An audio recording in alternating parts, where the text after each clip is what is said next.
à tous, donc on se retrouve aujourd'hui dans une nouvelle vidéo. Je me présente, je suis Iman, sophrologue et naturopathe spécialisée donc dans le système hormonal et dans la reproduction. Donc aujourd'hui on va parler d'un thème qui me tient très fortement à cœur. On va parler de l'endométriose et du lien qui peut y avoir entre cette maladie et le microbiote. Donc il faut savoir que dans toutes les médecines, que ce soit la médecine ayurvédique, la médecine traditionnelle chinoise, ainsi que de la médecine de l'ancien grec, on a toujours mis le système digestif au cœur de la santé et surtout au cœur de la vitalité de l'être humain. Donc l'endométriose est une maladie qui touche de plus en plus de femmes actuellement. Elle peut être diagnostiquée malheureusement avec beaucoup de retard.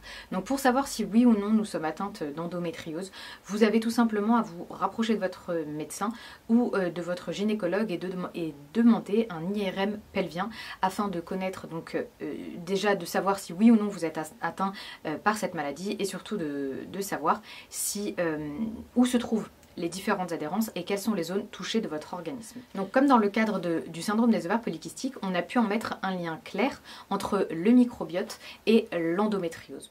Donc l'endométriose est une maladie pro-inflammatoire et très souvent elle est également associée à une hyperoestrogénie ou à une quantité d'œstrogène trop important en circulation dans le sang. Donc les œstrogènes sont principalement créés par les ovaires mais peuvent également être créés par les surrénales ou bien dans une moindre mesure par le système adipeux. Une fois que les œstrogènes sont créés par la glande endocrinienne spécifique, les hormones vont ensuite circuler dans l'organisme pour atteindre leur objectif ou bien des récepteurs. Ces récepteurs sont un peu partout puisqu'il y a des milliers de cellules qui ont des récepteurs aux œstrogènes et donc les œstrogènes affectent toutes ces cellules. Une fois que le corps n'a plus besoin d'œstrogènes, que tous les récepteurs ont été affectés et qu'ils informent justement l'organisme qu'il n'y a plus besoin d'œstrogènes, c'est la place maintenant du foie. Le foie justement va gérer cette quantité d'œstrogènes, va les rendre inactifs pour ensuite les expulser via les selles. Pour les expulser via les selles, les œstrogènes vont passer donc par le système intestinal dans lesquels ils vont rencontrer un microbe spécifique, les œstrobolomes. Donc les œstrobolomes sont présents dans le microbiote et sont fondamentaux dans la gestion et la diminution des œstrogènes. Donc les œstrobolomes ont pour tâche unique de gérer les taux d'œstrogènes dans l'organisme. Ils sont capables de réguler justement la quantité d'œstrogènes en les rendant de nouveau actifs ou justement en les rendant inactifs. S'ils les rendent actifs, ils doivent être réabsorbés par l'organisme. Si au contraire ils sont inactivés, ils ressortent tout simplement par les selles. Donc les œstrobolomes qui sont présents donc dans votre microbiote ont même la capacité de créer des œstrogènes par votre alimentation. C'est ce qu'on appelle les phytoœstrogènes. Justement en parlant de microbiote, on a pu établir, et différentes études ont pu établir un lien non négligeable entre la dysbiose et l'endométriose. Donc la dysbiose, c'est lorsque votre microbiote se porte mal et qu'il y a donc un déséquilibre de votre microbiote, on parle alors de dysbiose. Et c'est dans le cadre d'une dysbiose justement que les effets de l'endométriose augmente et que la maladie se propage beaucoup plus rapidement. Justement, ces études ont pu montrer la présence d'œstrobolomes en trop grande quantité chez les femmes atteintes d'endométriose. Lorsqu'il y a dysbiose ou dérèglement du microbiote, il y a très souvent une problématique qui apparaît avec le temps, le problème de l'intestin poreux ou leaky gut. Donc c'est un problème que rencontrent énormément de femmes. Il faut savoir que ça touche principalement également les femmes atteintes d'endométriose. Elles ont 3 à 6 fois plus de chances d'être atteintes d'intestin poreux que les autres femmes. Donc la dysbiose crée et peut entraîner avec le temps, si elle n'est pas prise en temps et en heure, cette problématique d'intestin poreux qui va avoir pour conséquence l'augmentation de l'inflammation au niveau de l'organisme et surtout un échauffement du système immunitaire.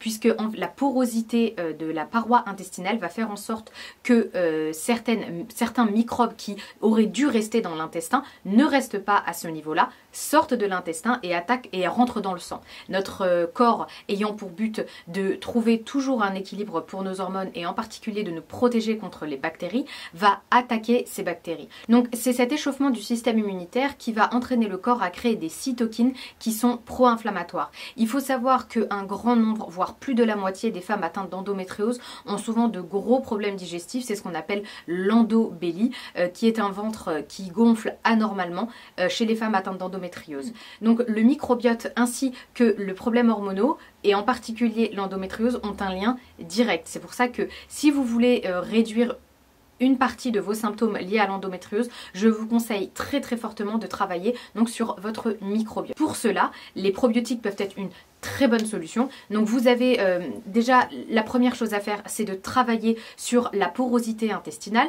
Pour ça, quelque chose de simple. Déjà, on fait attention à son alimentation en réduisant les aliments pro-inflammatoires, mais surtout pour réparer en fait sa paroi intestinale, je peux vous conseiller un petit geste simple, mais qui fait énormément de bien à la fois à son microbiote et également qui est selon la médecine ayurvédique, capable de réparer cette paroi poreuse, c'est l'ajout de ghee au sein de votre alimentation. Donc le ghee, c'est du beurre clarifié qui est un aliment clé et central de la médecine ayurvédique et qui permettrait, grâce au bisturate, permettrait justement d'améliorer cette porosité. Donc petit conseil, vous pouvez par exemple en boire dans enfin mettre une cuillère à soupe de ghee bio dans une cuillère à café pardon, de ghee bio dans votre thé. Si vous buvez peut-être du café, la mettre dans votre café. Je sais que le café est un élément qui est très contesté, mais voilà, c'est une possibilité.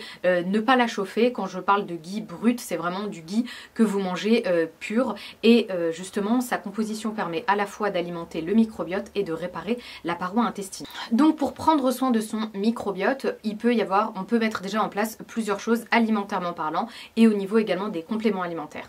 Donc alimentairement parlant, comme je vous ai dit, on peut parler du ghee, mais pour les compléments alimentaires aussi, on peut être accompagné par des compléments et surtout par des probiotiques de très bonne qualité. Vous savez, ce n'est pas la première vidéo que je fais sur le thème du microbiote, parce que c'est capital pour la gestion des hormones, mais également pour la santé générale. Donc je préconise très souvent les produits de la marque Apiform, et en particulier les Probio Plus. Je vous partage très souvent, voire presque tous les matins, mes compléments alimentaires. Les Probio Plus font partie de mes compléments depuis maintenant presque un an. Pour moi, le microbiote est fondamental.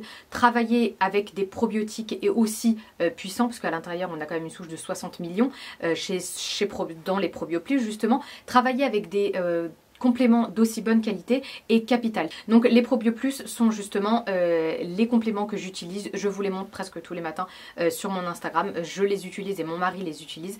Ils sont de très bonne qualité.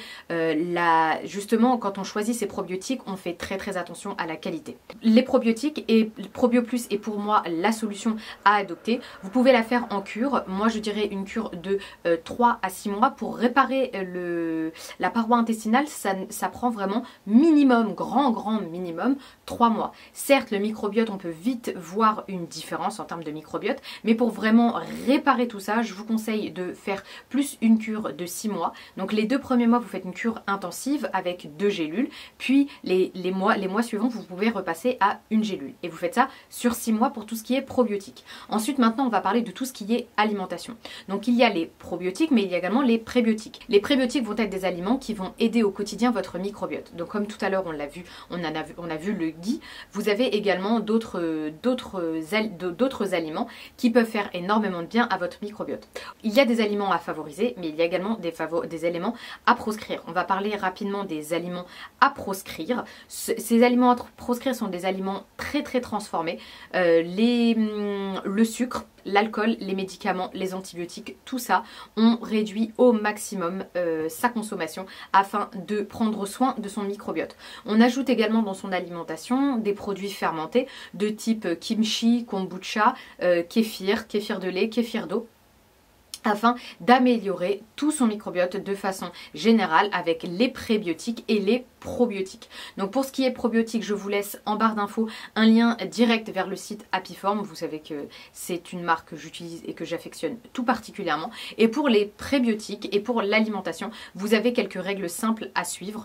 En particulier, réduire sa consommation de sucre et réduire sa consommation de produits transformés, qui est une problématique que nous avons tous et que nous avons du mal à changer. Donc voilà, entre l'utilisation des probiotiques Probio Plus ainsi que le changement d'alimentation, vous pourrez voir avec le temps une amélioration de nombreux symptômes, et surtout ne jamais oublier que la dysbiose, donc le dérèglement du microbiote, est très souvent lié avec l'endométriose. De même pour le syndrome des ovaires polykystiques. On s'arrête ici sur ce sujet. J'espère que ce sujet vous a plu. N'hésitez surtout pas à me laisser en commentaire les prochaines vidéos que vous souhaitez voir sur ma chaîne. On se retrouve dans une prochaine vidéo.